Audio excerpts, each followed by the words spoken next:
Lady in white, lady in white. I'm pointing at you, yes. First off, Awkward. I'm a man. It. You're Look, good. from here, beautiful soft hair. Thank you. The most prevalent and reoccurring fear in my life is that I'm running out of time. I was wondering what your thoughts are on how to know that you're doing enough. How old are you? 22. Come on. You were all 22 once. So first thing, you have the self-awareness. Like you see the thing for what it is. You're not in the matrix, right? You're seeing the code. Not to go all Andrew Tate.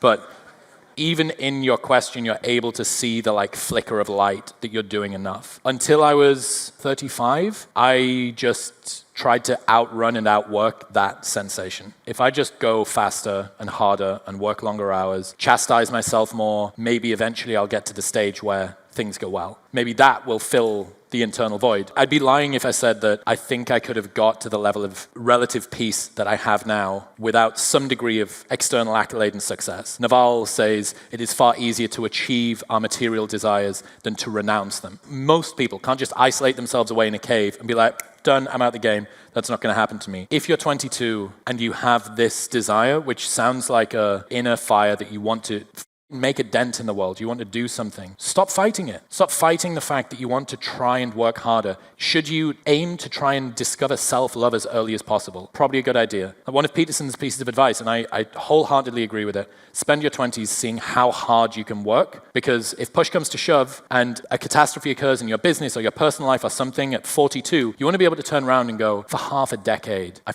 ended worlds with how hard I worked and how resilient I became and stuff like that. The way that I look back on what I did was, sure, it was difficult at the time and could I have had more fun and all the rest of it. With the self-love thing of maybe being able to get there sooner, perhaps, but I had to earn my stripes. And if you're built the way that it sounds like you're built, which is not too dissimilar to the way that I'm built, and maybe a lot of the people in this room as well, you just need to put the work in. First off, you'll achieve some degree of worldly success, which will mean that you start to fill that need for the validation. Secondly, you'll realize that the need for validation hasn't been fully filled by external accolades, and you need to go somewhere else. But I think you need to do the first one first. Taking advice from anybody about what they do now as a successful person is bullshit, because what they did when they started is what's important. All well and good, you hearing some billionaire talk about how it's all work-life balance, bro, and I just prioritize my family. It's like, yeah, but what did you do to get to the billion? I think you just need to like walk on some coals and earn your stripes. I know that might not be the most self-love embracing answer, but I think you'll look back over the next however many years of you really going for it and just be like, yeah, I bit into the world, I made a dent. Based on the way that you asked the question, I think that seems pretty likely that it's going to happen.